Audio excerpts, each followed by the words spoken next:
अजित पवार यांचा विरोधकांवर हल्लाबोल. लाडक्या बहिणींना आम्हाला इथं बसवलंय, तर तुम्ही उगाच काहीही काढू नका, कारण जे जनतेने मत दिलंय लोकशाही आहे की नाही असा देखील अजित पवार यांनी हल्लाबोल चढवला आहे. त्याचबरोबर लोकसभेला तुमच्या जागा आल्या तेव्हा खूप भारी वाटलं, आता आमच्या जागा आल्या तर गारगार वाटतंय. निवडून आले आणि त्यांचे इतके मिळाले ते सगळं मी दाखवीन, सभागृहालाही दाखवीन, सभागृहाच्या माध्यमातून महाराष्ट्रालाही दाखवीन. आमची बाजू खरी आहे, त्याच्यामध्ये कुठेही खोट नाहीये. जनतेने आमच्यावर विश्वास दिलेला आहे आणि या विश्वासाला आम्ही पण, अध्यक्ष महोदय, ज्यावेळेस 5 महिन्यापूर्वी लोकसभेच्या निवडणुका झाल्या त्यावेळेस महायुतीला 42 पॉइंट काही टक्के मतं होती आणि आघाडीला 43% मतं होती.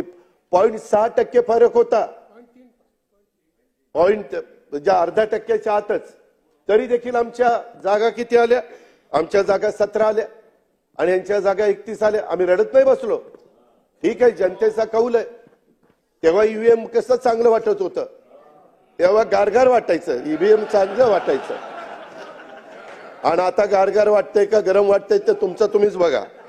अध्यक्ष महोदय, संविधानाच्या भाग 3 मध्ये तुमचं आमचं सर्वांचं नागरिक म्हणून मूलभूत हक्क नमूद केलेले आहेत.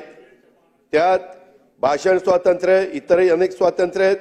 त्यात नमूद केलेले हक्क देणं शासनावर बंधनकारक आहे. त्यात कुठेही समांतरपणे पुन्हा निवडणूक घेण्याचा हक्क नाही.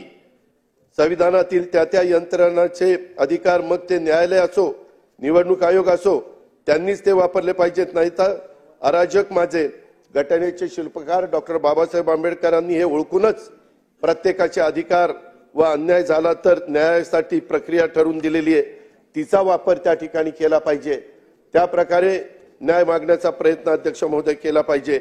आज आपण ज्या पदावर बसलेला आहेत, मला एका गोष्टीची जाणीव आहे की सभागृहामध्ये संख्या जर बघितली, अध्यक्ष महोदय, 62ला म्हणतात की 222 समोर सत्ताधारी पक्षाचे होते आणि बाकीचे विरोधी पक्षाचे होते. महाराष्ट्राच्या इतिहासामध्ये पहिल्यांदा 288 जागा निवडून देत असताना 237 आमदार महायुतीचे निवडून आले. 237. अनेकांच्या लाटा आल्या, अनेकांच्या लाटा गेल्या, परंतु इतकं निर्विवादपणे बहुमत कुणालाही मिळालेलं नव्हतं. अरे मान्य करा, आता कुठेतरी डोळे उघडा. लोकही म्हणतील की काय चाललंय यांचं, किती दिवस रडीचा डाव खेळणार आहे. खुल्या मनाने आम्ही जसं लोकसभेला खुल्या मनाने मान्य केलं आणि नंतर पुन्हा तिघांनी ठरवलं की आता पुन्हा लोकांच्या समोर जायचंय, आमदार तर निवडून आले पाहिजेत, सरकारशिवाय निर्णय घेता येत नाही. आणि त्याच्यातनं आम्ही लाडकी बहीण आली. लाडक्या बहिणींना आम्हाला सगळ्यांना इथं बसवलं, हे लक्षात ठेवा. जे आहे ते आहे, मान्य करायला शिकलं पाहिजे. अध्यक्ष महोदय, एक गोष्ट खरी आहे, परंतु आता इथून पुढे सभागृहाचं कामकाज